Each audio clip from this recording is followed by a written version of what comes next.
I said it on the morning show this morning. Um, we're still early. It's like, don't freak out if you're 1-2. Don't get overconfident if you're 2-1. We're still in that kind of like getting out of the preseason stage of the NFL season. And like when you look at the Lions and you go, man, but how the Lions do this? Look how bad they were week 1. Well, yeah, new offensive coordinator, new defensive coordinator, new offensive line. It takes a little bit to gel. Week 2 against the Bears, they looked better. Yesterday, they looked even better. They're progressing. So And Green Bay might have the best defense in the NFL. Nobody's going to win again. Nobody's going to put points against those guys. yeah, Cleveland just beat them. So I don't know about that. Well, Cleveland beat them because A, Jordan Love threw a bad pick, and B, Green Bay special teams couldn't hold up against the Browns, but that's story for another They day. played a bad Browns offense. The Browns offense, we were talking about that as well in the morning show this week. They need a quarterback. Flacco's okay, but he doesn't have he's got the arm strength. He doesn't have the arm accuracy he had.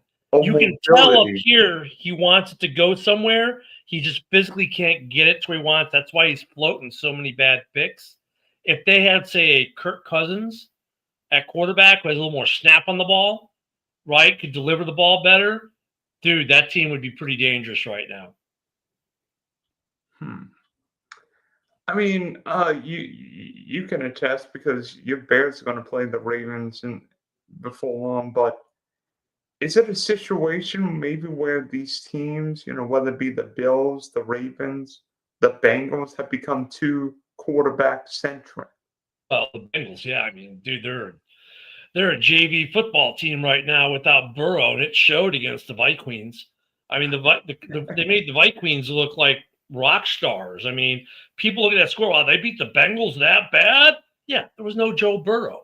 I mean, come on, they had a defensive player score a perfect PFF grade for the first time in NFL history. That's how bad their offense was to go with their crappy defense. Yeah, you can be too quarterback centric. And look, Green Bay's got that issue. All their money is on Love. I mean, they've got a decent running back. They've got a good running back. I shouldn't say decent. They got a good running back. But the receiving core is a rookie and a bunch of guys who had cement hands last year. So, they're relying on Love to make good decisions and to deliver balls that even guys with cement hands can catch. And he's not really doing it. Well, Kraft's a good tight end. They got a good tight end. Tucker Kraft's not bad. But defensively, you know what the first thing I saw Cleveland do against the Packers, play 1 last week? They ran right at him. They ran right at Micah Parsons for an 8-yard gain, right out the gate. If you establish a running game against the Packers, that defense is not good because their secondary is very suspect. That's what I'm saying. If the Browns had a good quarterback, the Browns would have won that game probably by 2 scores. I also think in many ways, every team's going to have a bad Sunday once in a while. I mean, the Patriots lost to the Dolphins. I mean, the Jags beat the Patriots. Well, the Jets Patriots to me is not a surprise. I said before I left on vacation, don't sleep on the Jets. They're going to be okay. And they're in it. And even the games they've lost, they've been right there. They've been in them.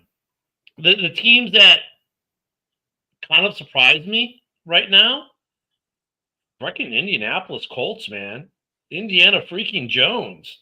Where the hell did that come from? I mean, Daniel Jones turned into this year's Sam Darnold, and I bet you Giant fans are wondering, I wish we had that guy at quarterback. Dude, they didn't even punt until what? Week 3 was their first punt of the season? Yeah. I mean, now, jeez. Are the Colts it's good, or is it because Indianapolis has played Miami, maybe the worst team in the league, Denver, which can't get out of its own way, and the Titans? And a little bit of both. I think a little bit of both. I mean, Bo Nix overachieved last year. That whole Denver team, I said it all offseason. People said I was crazy. Well, look, here you go. I think a little bit of both. I think they found some Their schedule has been favorable so far. They have not played really great competition. However, they've done what you're supposed to do when you don't play really great competition, win convincingly, and they've done that. They've executed well. So coaching has helped. Daniel Jones has been the spark. Um, Richardson, I don't care if he's healthy this season. He's a backup now. Unless Jones completely shits the bed for 3 or 4 weeks straight, or gets hurt, yeah. I mean, there's always that. But I mean, they're a surprise. Who thought San Francisco would be where it is right now? Who thought Seattle would be where they demolished them this weekend? well, I mean, the Saints might be the worst team in the league. I mean, the Saints are what we said they'd be. Yeah. I mean, Seattle did what they should do against the worst team, one of the worst teams, just absolutely boat race them. That was the easiest bet of the week, Seattle. But that's the way. When it comes to the Ravens, though, man, I'm not panicking yet. They've got some injury issues. I mean, week 1 they should have won that game. That's just two good teams who just wow. They were in this one. It fell apart at the end for them, but look, you can't let the Lions run like they ran. And I get it. You've got injuries, but that was the game right there is they got beat down with the run game and Sonic and Knuckles, man. That's all they had to do. And then you get some big-time plays from Goff, because you've beaten them up with the run game so much. I think it wasn't characteristic of what the Ravens normally are. But that's also because they got injuries. And you know what? This Ravens defense has not been the same since they let Patrick Queen walk out the building. And uncharacteristically, 3 Derrick Henry fumbles. I mean, the first one probably cost the Ravens the week 1 game against Buffalo. Last night didn't help matters. And what was it in week 2? You only had 60 yards, 40 yards, something like that. And he fumbled against the Browns. I'm like, yeah. I mean, what? The Browns. Okay, I understand a little bit because it's the Browns, but is Derrick Henry finally starting to show some age? Maybe. I don't know. Maybe.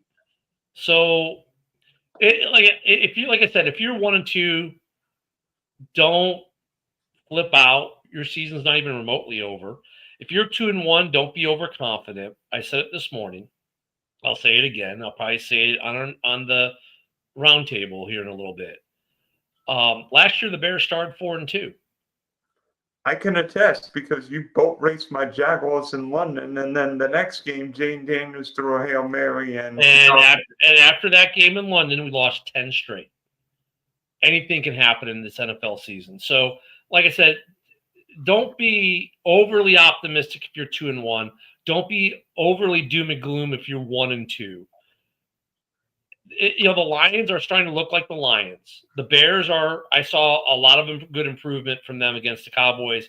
0 false starts, 0 procedural penalties, only 1 flag on the line. That was a hold by Darnell Wright of all people, who last year I think he got 3 flags the whole season. I think he's already got that now. I think he had that in week 1. Hell.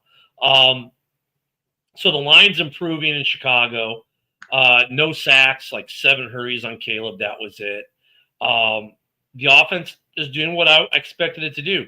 My problem in Chicago right now, the defense. Where is it? The score says we gave up 14 points, but dude, we gave up a lot of yardage. The score doesn't adequately represent how bad the Bears defense was. And you didn't play against CeeDee Lamb basically the whole game. Well, yeah, Dak's interceptions were just bad interceptions. They weren't it wasn't like the defense did anything special. The only thing where they did something special was that Tyreek Stevenson steal. Oh, that was special on that run. Just literally took the ball out of his hand, said, nope, it's mine. That was a special play. But the rest of it, really, the defense, I mean, they got 2 sacks late in the game when you could tee up on them because, they have no choice but to throw. And you're already up a crap ton of points. So the Bears D this week against, Gentry's going to have a good game unless the Bears defense figures out how to stop the run real quick. But I think Vegas is a good matchup for Caleb. I mean, it's inside in the dome. There'll be quite a few Bears fans in Vegas because they're always real. Tons.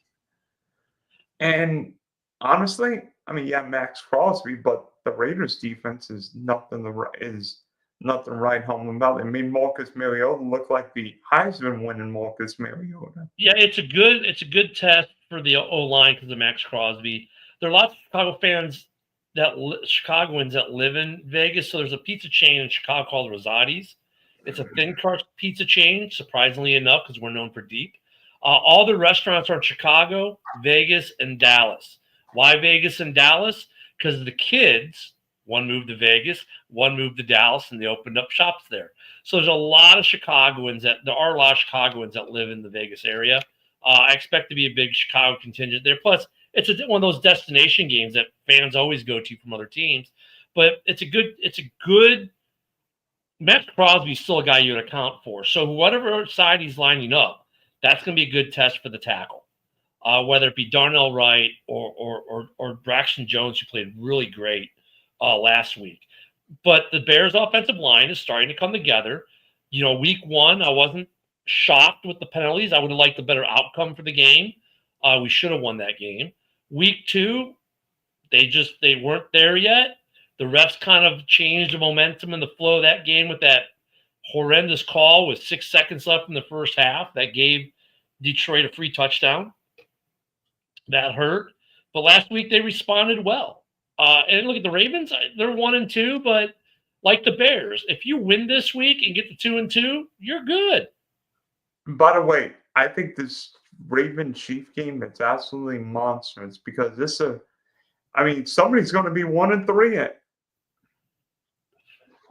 I would be more surprised if the Chiefs won than if the Ravens did, because I think the Chiefs, we've been noticing it for the last couple of years. They've been in decline. They've been finding ways to get there.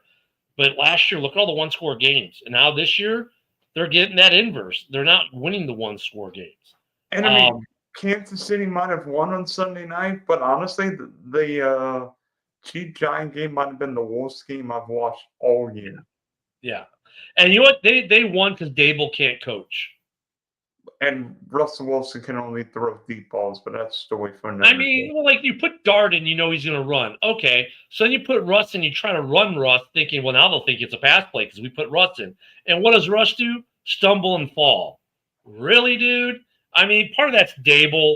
Dable's on the hot seat now firmly, I think. They just do not call a good game. But that's been a surprise how bad the New York defense has actually been. It hasn't been that good, and they have a really good front seven. They just haven't been getting the pressure. They haven't been getting the result early. But KC, I think they're the one. They dropped to 1-3. I'll take. I think Baltimore. And does Harbaugh really ever lose back-to-back games? He did last year. Well, yeah. I mean, it's such a rare thing for Baltimore. And they're a much better team, I think, than Kansas City. Injuries, of course, notwithstanding. I like Baltimore early. And I'll have to look at the game more, but I like them better early. At least the Ravens can put up points. They can, which they can now, which hasn't always been true. Remember, the Ravens used to struggle to put up points. Now they've got a better offense. So the problem is their offense got better, but maybe their defense has declined. And really, I can look at that with the Bears. The Bears' offense is getting better. The defense, though, of course, another defense that has some big injuries on it. Two of your starting corners are out. But they can't stop the run for shit this year. And we beefed up the defensive line. We brought in Grady Jarrett. Beefed it up. Brought in another edge rusher in Dio, who's actually playing pretty good. But we are not stopping the run for anything. Yeah, so I also think with Baltimore, maybe the Ravens scored too quick. I don't know if it's just me, but I mean, the Lions. Yeah. It seemed like the Lions played to win, and the Ravens played not to lose. Like I saw Baltimore punt on 4th down, and you knew on that 4th and 2 late in the game, the Lions were going to throw the ball to Amon-Ra. Yeah, every time. Well, And how about that option play when Amon-Ra pitches it to Jahmyr Gibbs? It's kind of like, yeah, they brought the Ben Johnson plays back, which we know they still have, because obviously they're still there. But I mean, the Lions in a way remind me of the Bears this weekend. Here's what I mean by that. So the same thing you noticed said about, well, maybe the Ravens scored too quick. Well, Tom Brady was saying that about the Bears. Man, the Bears are scoring. They just score too quick. Like they're not giving the defense a rest. And then the Bears ran off a 9-minute drive that ended with a touchdown. Right? That would be effective. And that changed the whole game for the defense. It really let them get a nice break. And I think the Ravens have that same problem. They got to get more long, sustained drives. Yeah, it's cool when Henry busts out a 68-yard run for a touchdown, but it kills your defense. Yeah, and you know what also happens? Other teams, like, we don't want Lamar having the ball. We'd rather have the ball ourselves. Yeah. Yeah, So, don't give and especially if it's a close game like that. If it's going to be a shootout, dude, don't give them 8 minutes to score and then you take a minute and let them control game clock all day and wear your defense down. Because then their defense is fresh. It's going to be easier for them to get that stop than maybe you. If you're getting your defense wore down because they're doing these long drives and you're doing 5-play drives for scores and they're doing 20-play drives for score or 15-play drives, whatever. And where's your defense? You're going to lose in the war of attrition. Yeah, and so obviously big news coming out of the Meadowlands where Giants rookie Jackson Dalton will make his NFL starting debut this weekend against the Los Angeles Chargers, and I'm already hearing the cheers from New York Giant fans saying about bleeping time. Wait, say that one more time. New York Giant rookie Jackson Dalton will be under center this weekend. Oh, he is starting because this morning I know they said it wasn't off the table, so they made that during the day, probably while I was cutting the grass. Yeah, I mean, you saw that coming. I mean, I don't know if I saw it this early, but Russ hasn't played well. No. I think we expected Russ to play better. So, I mean, look, he should have played Dart more in this last game. He should have. I mean, I don't know. It's early. The Giants season isn't over. They're still in it. If you're 1-2, you're okay right now. The only teams that if you're 0-3, yeah, your season's pretty much not going well. If you're 1-2 though, man, you win this week. Next thing you know, you're 4 games in, and you're at 500. You're in striking distance. Yeah, I mean, but watching that game on Sunday night, Cam Scatterbo was the most exciting play on either team to watch. Yeah, they got to fix some things up there in New York. I don't think the Giants are a playoff team. I don't think Dable survives a year.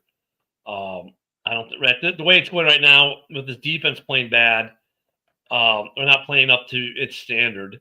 If they don't turn something around up there in New York quick, he's gone. I think he's on the hot seat right now. I think that seat is hotter than Death Valley when it's 140 degrees outside. Yeah, considering it this morning, he said it wasn't off the table to make the change of quarterback, and now we hear in the afternoon and the change has been made. That was the GM calling saying, no, it's not that it's off the table, it's happening.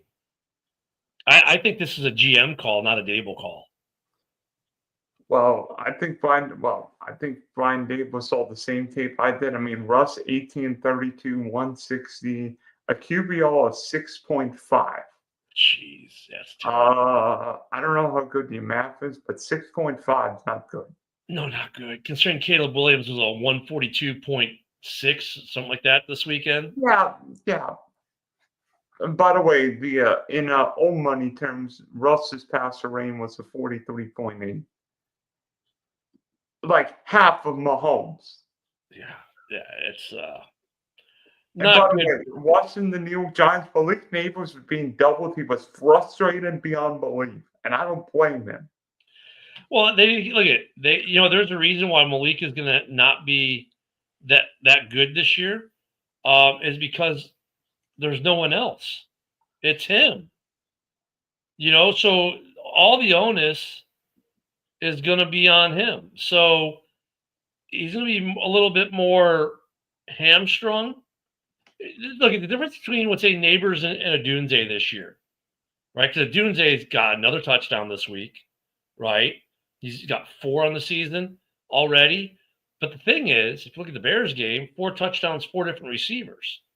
Like Caleb has Burden, DJ Moore, Cole Kmet, Loveland, who got hurt during that game, DeAndre Swift. He's got all kinds of people he can place the ball to. What do you got in New York? Neighbors. Okay, what about after that? Well, we got some guys, if you put the ball in their direction, they can probably catch it. The problem is they can't get open. Oh, play design.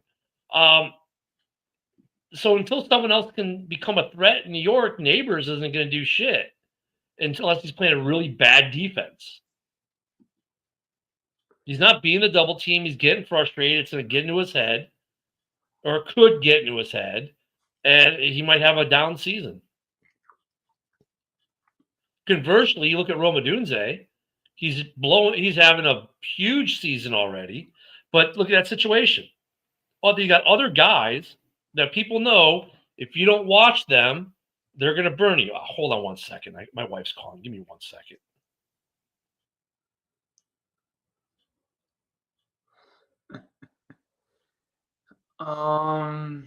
Sorry about that. Okay. But that's a big difference. Is Rome has a cast, right? Other threats the ball can be delivered to. Neighbors does not. You know what I also think's helping? The Bears' offense this year? You don't have Shane Waldron calling plays. He's not in Jacksonville, and we're seeing what's happening with Trevor and BTJ. Yeah, you got Ben Johnson's drawing up some plays, man. We saw they're starting to open the playbook up a little bit more. They used a lot more of the playbook. Now look at the Bears played against Eberflus for whatever reason, ran a zone on him all day, and they got no pass rush on Caleb. You give any quarterback a zone defense, they're going to tear you up some. Now, Caleb missed some throws he shouldn't have missed. I swear the guy makes the throws and make you go, oh my God, did you just see that? And then the normal throw is like, I'm bored. Like, dude, you got to make both. The throw to Rome Odunze in the end zone looked like Rome could have eaten a sandwich and maybe end up taking a dip in Lake Michigan. Well, and look at that was a 35-yarder, and then the next drive, a 65-yarder to Luther Burden the third. Jeez. Rookie out of Missouri. All the young guys.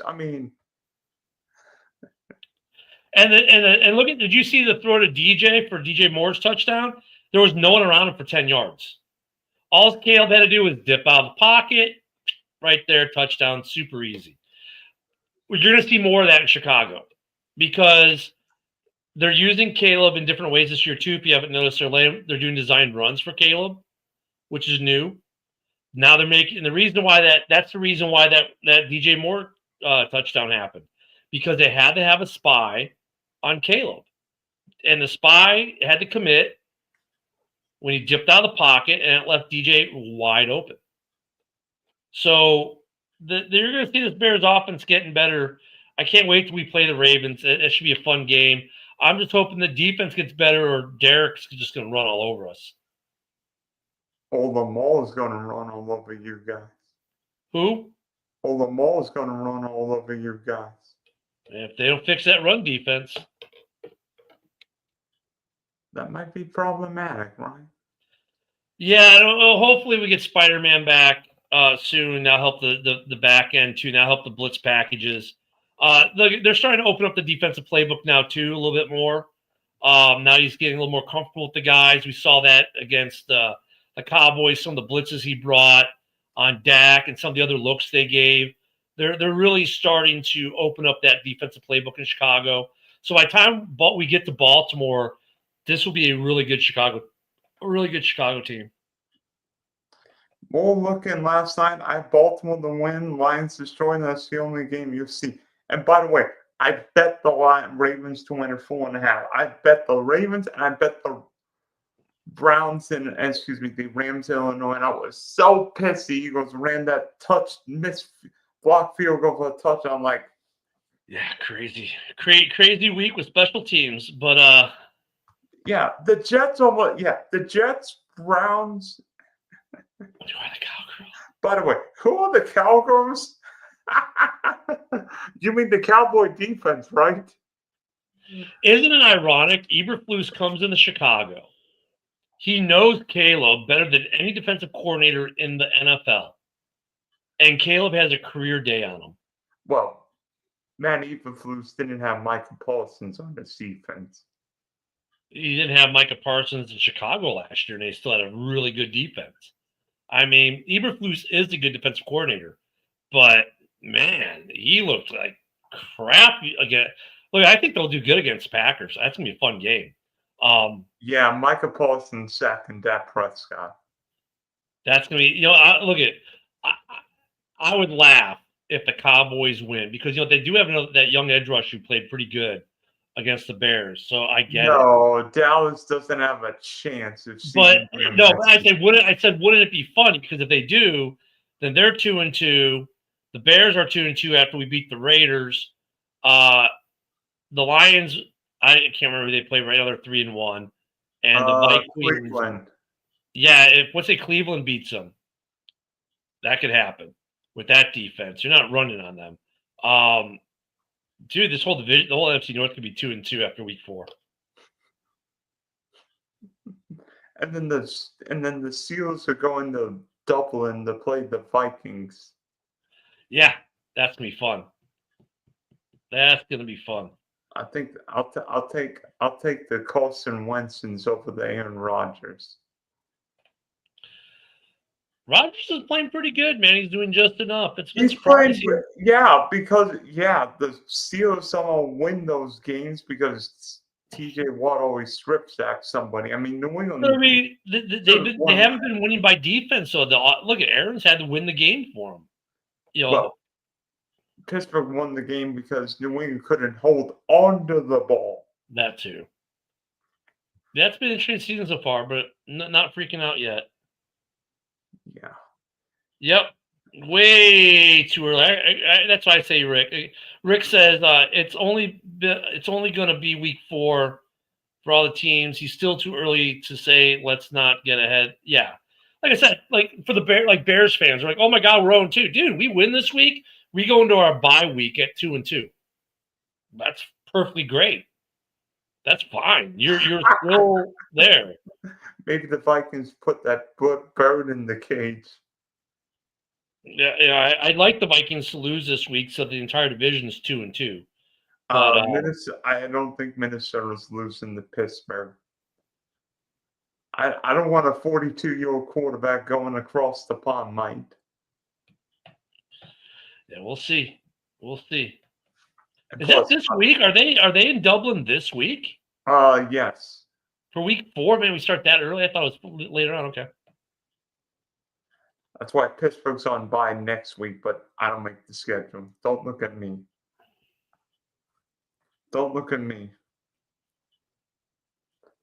So I just know we played the 49ers this weekend. My Jets. Yeah, that's a surprise, 3-0, but Bosa's out now, so yes, they're gonna.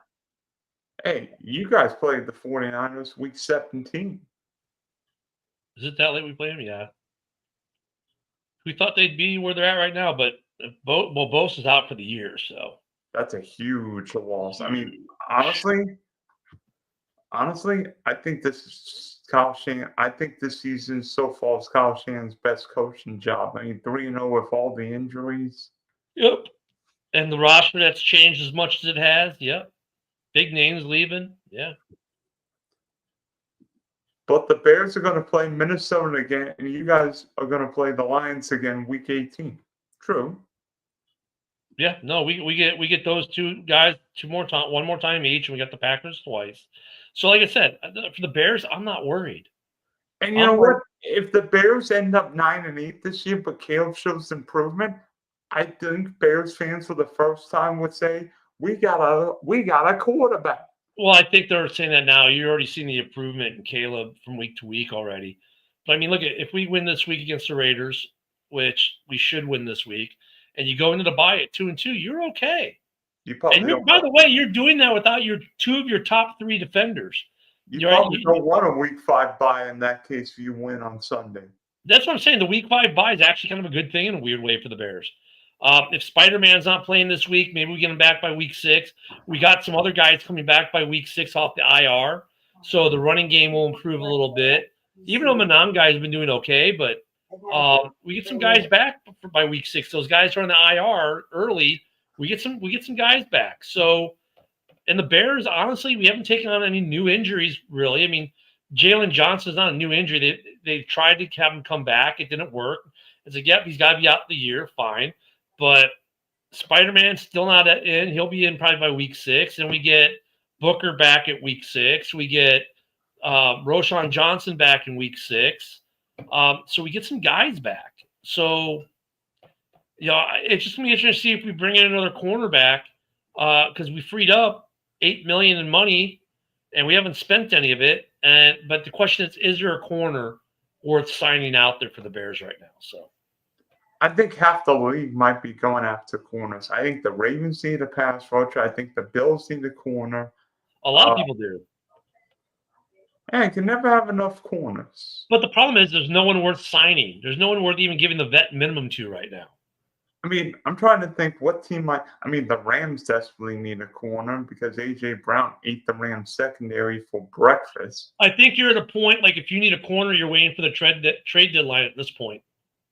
And hope that one of these teams that's not going to make the playoffs, they might be looking to rebuild, has a good corner you can make a trade for. But what team realistically would trade corners? The Dolphins. Oh, God, it's the worst secondary. Maybe Nola. We get on the next show. We can ponder that maybe for Nola.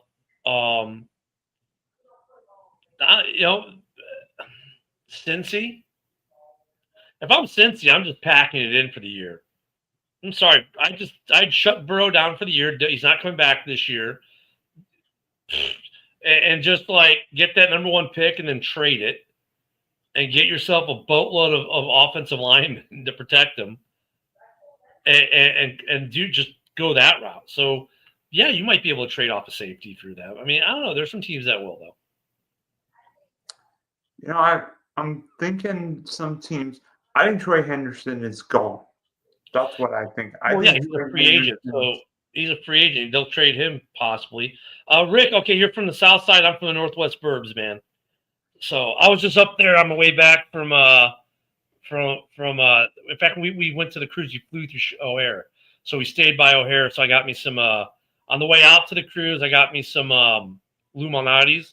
On the way back home, I got me some Portillo's. So I was all good. But hey, what time is it? The next show is at what, 7 or 7:30? 8 Eastern, right? 8 Eastern? 9 Eastern. Oh, okay. Oh, so we still got like an hour. Okay.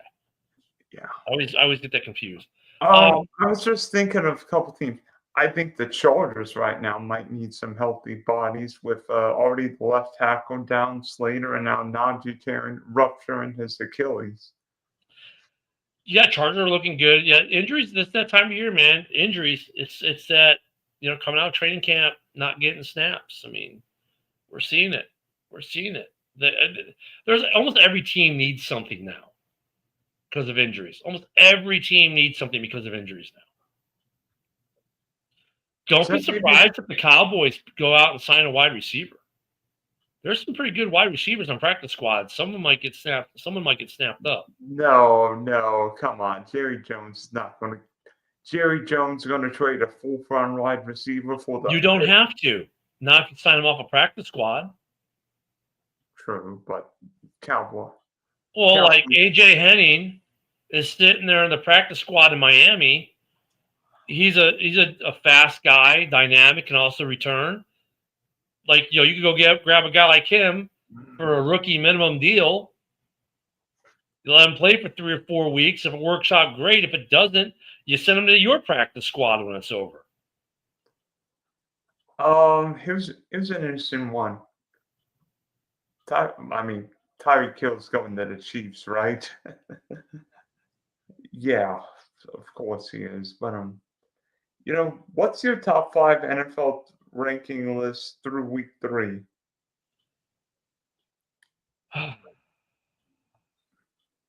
I missed all of week 2, so it's kind of hard for me to do that right now.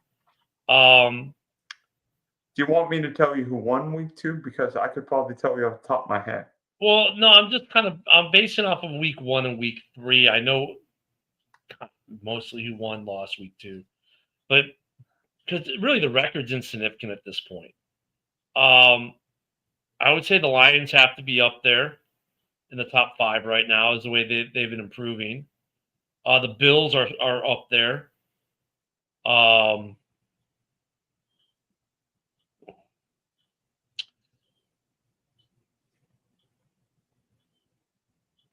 want to say the Packers, but that loss to Cleveland, man, just really. The Chargers are in the top 5 right now. So the Chargers, the Bills, the Lions.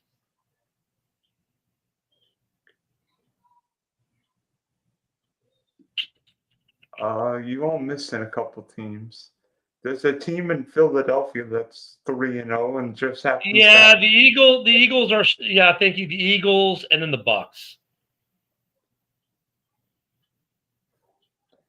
I know people will think I'm crazy because the Eagles are 3-0 and just beat the Rams, but I have the Eagles number 5 on my list.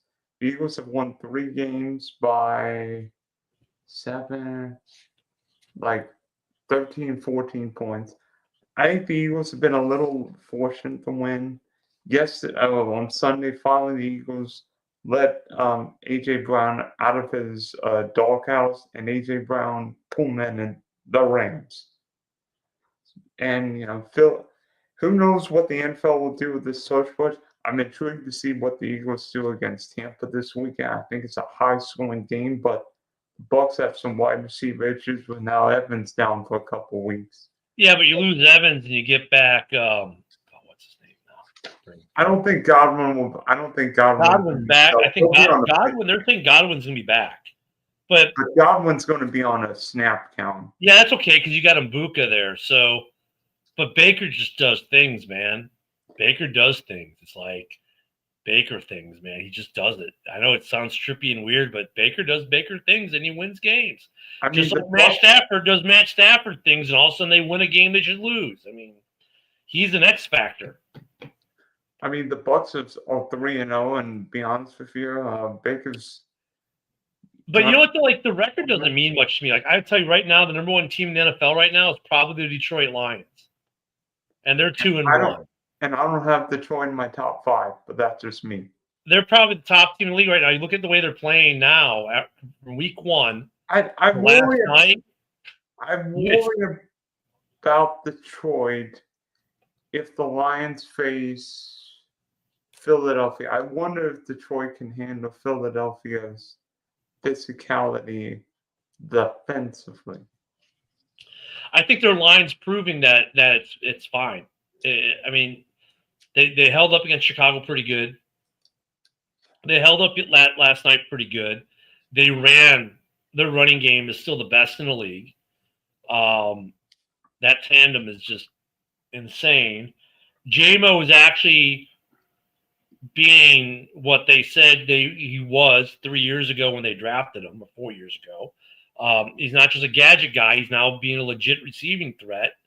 No, I mean, dude, they're dangerous. Right now, and you know what? They're not even clicking on defense yet. They're not even fully clicking on defense. Like you saw some of it last night, but they're still getting better. I think They just got mollywopped in week 1. It was a bit of a learning curve for them, and then they snapped back in, and now they're back in place. And I think in the NFC they might be the team to beat right now. I don't think the Lions are better than.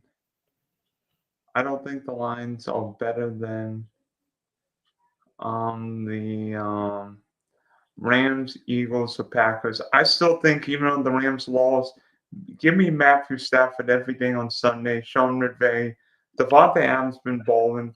Puka Nakua's. If you would have had, I just worry about the Rams secondary. You know what though? If you would have had Packers Lions in week 4 versus week 1, completely different game. Completely different game if it was in week 4. Honestly, the Packers, dude, they picked up Micah, great. The Browns, like, even with their inept offense, still were able to run on Micah Parsons. And that's how they scored their touchdowns, running the ball. If they had a confident quarterback, and I'm not saying Flacco's not confident, like mentally he's there. Physically, his body is starting to betray him. He's not making the plays that his mind is telling him to make. If you had to say Kirk Cousins, who still got that sharpness to his ball, that accuracy, I think they would have beaten the Packers by at least 10. They wouldn't have had to come down to a last-second field goal block and then a last-second field goal. Honestly, the Packers, a little overhyped right now, I think. I don't think they're the best defense in the league. I don't think they're the best defense, particularly maybe even in the North. I think that might belong to Minnesota right now. Offensively, Green Bay, not doing much. Yeah, granted, you played a great defense last week. But who did they play in week 2? Washington? Yeah. Another team that overachieved last year. Week 1, they get a Lions team that has a brand new O-line, brand new OC, DC, trying to figure it out. First time these guys are getting live snaps, really, because they didn't play in the preseason. So let's say week 1, wash that. I think the Lions are better than the Packers right now. Doesn't sound like the, it might not be the craziest thing. I mean, look, it's the first 3 weeks, man. We can't. The problem with the first 3 weeks is we try to make informed decisions and say and give predictions. But the problem is the first 3 weeks are like the end of training camp, man. Like week 1, you don't really get an idea of anything except whether they were prepared, which team was better prepared coming out of camp. That's all you get. Week 2, you're starting to see some improvements. Hopefully not regression.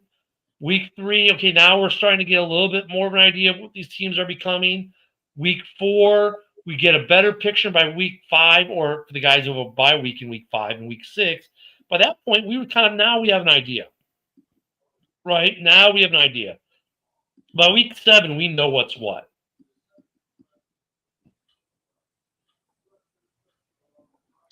True. And I think in some ways, maybe it's just me. I think in some ways, what you all in September is going to be way different than December and January. Well, yeah, right. Like, look at if the Bears keep progressing the way they've been progressing throughout the first 3 weeks, if that progression keeps moving forward, you don't want to face the Bears in November and December. You don't. No. If things keep going like they're going in Washington, Denver, Houston, you don't care if you face them in December. 3 teams that have been overachievers. 2 of them overachieved last year. So where's CJ Stroud? Like, last year he wasn't that great. This year he's not that good. I'll tell you what's wrong with the Texans. As someone whose team just beat the Texans, honestly, I think the Texans have failed to protect CJ Stroud. But I don't know. I honestly don't know. The Niners, Rick, they're surprised at 3-0 right now. Of course they are. But with Bosa now being out for the season, Kittle comes back in 2 weeks for my fantasy team, thank God. I don't know. I don't know how to judge them right now. I really don't. I don't think they can maintain this.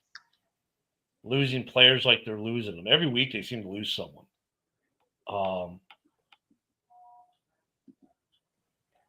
They better hope Warner doesn't get hurt or McCaffrey. Yeah, he'd be the one guy. He'd be the one guy to stay healthy. Yeah. They got to watch the injury thing. The Niners are still. I mean, they're surprised. And even without Purdy, they played good this week. So, yeah, I mean, you can't count out the Niners. They're my surprise. They're the surprise in the West right now. I didn't have San Francisco in the playoffs, but that's no, none of us did. I don't think. Wait. I mean, hell, the Colts. Look at the way the Colts are playing, though. My God, they could win their division. That's not saying much. Wouldn't that be a shocker, though, considering we thought they'd be fighting for the first pick, the number one pick? That's not saying much in all crappy in the greatest division ever created. And then, like, the Falcons, man, what a crap show that's turning into. Jeez. I mean, I don't know about you, but that was awful. I mean, they got a $27 million quarterback who wins games sitting on the bench, who's healthy, by the way. Unlike last year when he set team records, sitting on the bench. That's a problem. Yep. You know what? Maybe Kirk Cousins ends up trading. Yeah, well, look, if Atlanta's not going to be in the playoff push and it's getting near week 7, weeks 5, 6, 7, and you're Cleveland and you're on top of the division, you might make that move. Why Cleveland? That doesn't make any sense. Because they need a quarterback. Yeah, but the Browns aren't going anywhere this year. I said if you were the Browns, then they are. Let's say you're the Browns and you're in the hunt, and your defense is doing what it's doing now, giving up no more than 17 points a game. Maybe you're in the thick of it still. Maybe they're a team that would make that kind of move. Give up a second rounder, take Cousins on. I don't think the Browns would do that. If they're in the thick of it, who knows what they'll do if their offense is the issue. If the quarterback position is the issue and Cousins is there for the taking, and if you take him, you think you can make a playoff run with him, yeah, you take him. Why would Cleveland be trading for Cousins when the Browns could very well get their new quarterback in April? That makes more sense. Not if they're trying to make the playoffs this year. True. That's what I'm saying. If they're buyers at the deadline, if they're in the thick of it, if they're first or second place in the division, if their defense is giving up 17 points a game, but the offense is only scoring 10, 14, maybe you make that move. Or you trade for Tua. Oh, gosh. But there are some veteran quarterbacks who could get traded at the deadline like that. I think Tua could get traded. Well, I think I don't know. Let me take that back. I don't think they trade Tua. I think they trade other things and keep Tua. I think Miami might trade its coach more than Tua, but that's just me. Not a bad argument. So who do you think are the bottom 5 teams right now? Oh gosh, Nola's one. Let me make that one easy. Nola's one of them. So who are the other 4? Can we put the Giants on that list? Yeah, they're bad.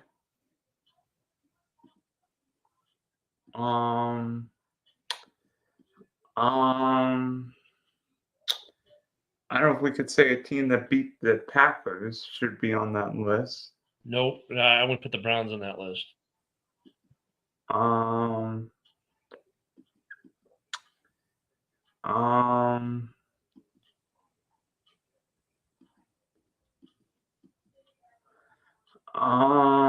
let me think about that for a minute. Tennessee. Okay, so we got Tennessee, Nola, and who was in the Giants?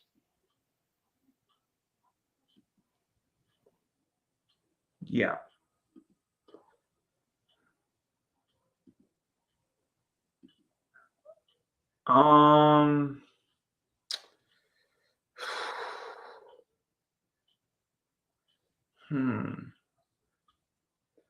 Miami for sure. Yeah.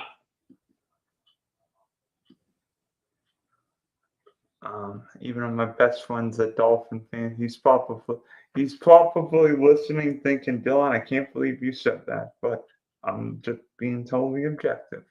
I'm gonna go with the fifth team, New England. No, New England's not that bad. They're not playing that good either. They're Well, kind of Mays regressed. They're struggling today. They're struggling. I see more struggle than I see improvement with New England. Unlike true. the Jets, where I'm seeing more improvement and less struggle. Same with Carolina. I'm seeing more improvement and less struggle. But with New England, I'm seeing regression in their quarterback. I'm seeing more struggle with their holding on to the ball, and defensively, I'm seeing more struggle than I am improvement with them. I don't think that's crazy. Wait, I can't do that. Oh, darn you! No. Yeah, I don't think it's the worst. I don't think it's the worst idea.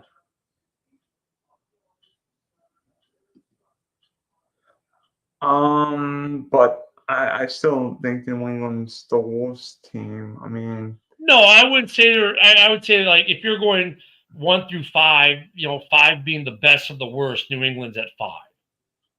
Because they're like, there might be 3 or 4 teams you can slot in there and make an argument for that, could be 6, 7, 8, and they're in that group. But for me right now, unlike the Jets, where I'm seeing more progression week to week, and Carolina, where I'm seeing more progression week to week, they're struggling right now for various reasons. And so today, that's where I have them. Where they're going to go next week, that could change. true.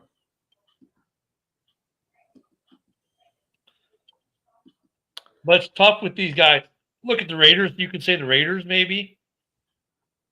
They're having some tough time with the new coach, but Gino looked good when he played. Of course, he missed it last week, but and then of course Brock Bowers' injury didn't help. But that's hard when you got the injuries to deal with, though, too. What's with Ashton Jeanty? I thought he was supposed to be good.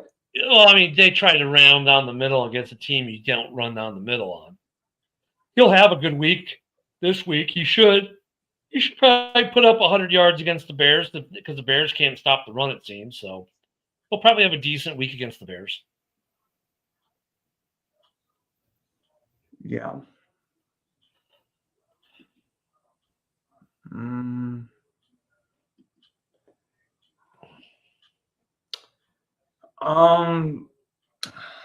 Thinking. I don't know if the Cowboys be bad enough for the top 5. Maybe without CeeDee Lamb now. Yeah, they could definitely fall into the bottom. We'll see how they do against Green Bay this week, but you can make a case for them too. Yeah, I thought about that for a second because the Bears just mollywopped them. But, well, score-wise, but like I said, defensively, it wasn't as good as you thought because some of it was gifts. And the run defense was terrible. The pressure on Dak was terrible for a lot of the game until the end. But that's because you could tee up on him then. But you saw improvement in scheme and some other things. But you could put the Cowboys there because, like, look at they had to go to overtime to beat Russ. So yeah, you could definitely put the Cowboys there. And Russ threw for like 800 yards, 400 and something yards. I heard. Yeah. So yeah, you can put the Cowboys there. That's another one that you can make a good argument for. We'll see how they do against Green Bay this week. See if it's a close game or not. There might be more Packer fans than Oh yeah. Oh yeah, Dallas. Oh yeah, they're going to invade like they think they own Dallas, and they have owned Dallas for years. So let's see what Eberflus does for that defense down there. If he comes out against the Packers playing zone defense like he did Chicago, they're going to get torched. But the Packers got issues though, man. Their offensive line is pretty dinged up. Well, yeah, losing Tom first play of the game didn't help. Yeah, losing Zach Tom was massive. So, and you're not just saying it because you're a Bear fan. No, I like Zach Tom. I've met Zach Tom. I've had conversations with Zach Tom. Great guy. I wish he was a Bear. Undeniably a great offensive lineman. Him going down was massive for them. They have especially against Myles Garrett. That might have been the worst time for an injury. Yeah, look at Myles Garrett. Like I said, like you just got to run on him. You establish a run game on him where you can now play action, do other things. You kind of negate him a lot. That's always been the book on him. Packer fans now last year would say, well, that's what you got to do on him. And I'll say, oh, but he stops the run. Look, if my success rate on you is 66%, that's good. He stops the run about a third of the time. That's bad. They think it's a good argument, but that's why I'm saying you run on him. Yeah, but he stopped the guy in the backfield. Okay, on one play. The other three other plays, they gained 6, 7, 8 yards a chunk on him. So, okay, that's a good trade-off. That's a good trade-off. So, for the offense, that is. So, like I said, the thing that made Myles Garrett look good for them is like Rashawn Gary's playing much better for them right now. Other guys on defense have stepped up a little bit, and that hasn't let their secondary get exposed. But I still say, if you look at Cleveland was able to establish the run. If they had a better quarterback, they would have completed a lot of balls. Because that secondary in Green Bay is not good. Not that good. Especially without Jair Alexander. Yeah. He's hurt anyway. Although Jair hasn't even played for the Ravens this year. No, he's hurt. They did whatever they did, but yeah. So yeah, it'll be interesting. I don't know. I'm sure we'll talk about some more in about a half hour when we do the roundtable. But we did a top 5. Let's see what how easy or hard it would be to do a bottom 5. It's still early. If you're 1-2, don't freak. If you're 2-1, don't get overexcited. If you're 3-0, hey, your playoff chances are looking pretty good right now. Didn't Minnesota go like 6-0 one year and miss the playoffs? I mean, look at the Bears were 4-2 last year and then lost 10 games in a row. So, I mean, anything's possible in this league. So, as far as whether you should be feeling good or worried, like if you're 3-0, you should be feeling pretty good right now. You're 3-0. If you're 2-1, you should be feeling all right. Not overconfident, but feeling all right. If you're 1-2, hey, you're not out of this. You're still in position. If your team is improving week to week, you're in this. You might be 2-2 by the end of the weekend. If you're 0-3 or 1-2 and now you're getting a lot of injuries and you're trending down a little, okay, I can understand maybe a little worry there, but if I'm a fan of any team, I'm not worried until I'm 6 games into my record. If I'm 2-4, I worry. I'm like, oh, well, this was not the year. If I'm 3-3 at that point, I'm like, all right, we're still in this. I'm at 4-2, I'm feeling good. You know what I mean? So. Yeah. And also, injuries are going to change. Teams are going to change. Trade deadline's going to change some teams, maybe. I mean, what happens if the Bills got... Name me a random player. Yeah, Bills are just... Yeah. By the way, get this weekend the Bills play the Saints. Oh no. It might boat race by 100. I'm We'll not kidding. see.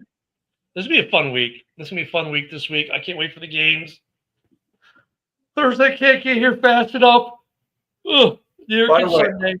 By the way, I will tell you this. I hate doing Monday night games. Yeah, I'm happy the Bears. Well, we got another Monday night game coming week 6, but I hated week 1 being Monday night. I hate having to wait, but Who do you guys play? we got week 6. We got the Commanders in the revenge game on Monday Night Football. Oh, there will be a Hail Mary in that game. God, I hope not. There will be a Hail Mary in that game. I don't know by what team, though. Yeah, hope not. But yeah, I think that's our last Monday Night Football of the year. I think we might have a Thursday. No, I don't think we have a Thursday this year. You have a Friday. We don't have Thursday. We got Black Friday, which is not as bad. I'd rather have Black Friday than have Thursday for Thanksgiving. I mean, it's only a day, but still, it's an extra day of practice. But extra day of practice? You mean walkthroughs, right? Yeah, they're gonna do walkthroughs on Thanksgiving. Isn't that gonna be fun? Yeah, walkthroughs with Turducken, with whatever. The Turducken. Yeah.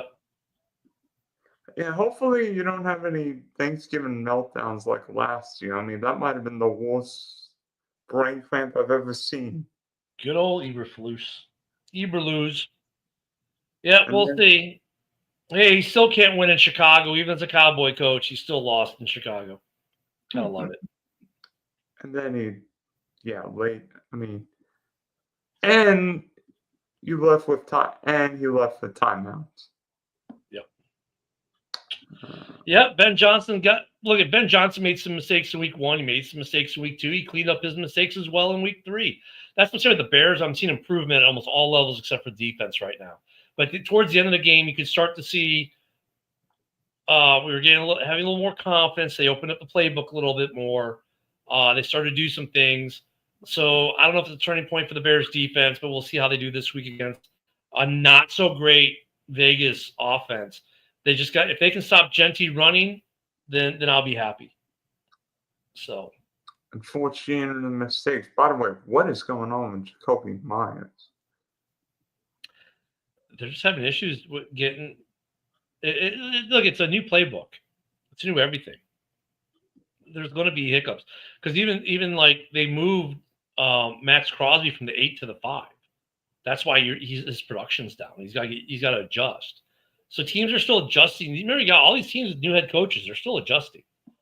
And when you don't play in the preseason, this is the first 3 weeks were your preseason. So we'll see. Yeah, we will indeed. It's going to be interesting to see what happens. Yep. So, by the way, you can check out Ken and me on the Driving the Top production open sports mic in about a half hour. I don't know how long I'll stay. Yeah, about 31 minutes from now. And bet you a friend Hollis is not going to be happy because his 2 teams 0-6. Yeah. Rav is not going to be happy today. Oh, he'll be stewing. And you know what? Our first conversation, Lions Ravens. There we go. So yeah, we'll see you guys in about a half hour. I'm gonna grab me a quick bite to eat before we do that. All right. I'll see you there. Have a good one.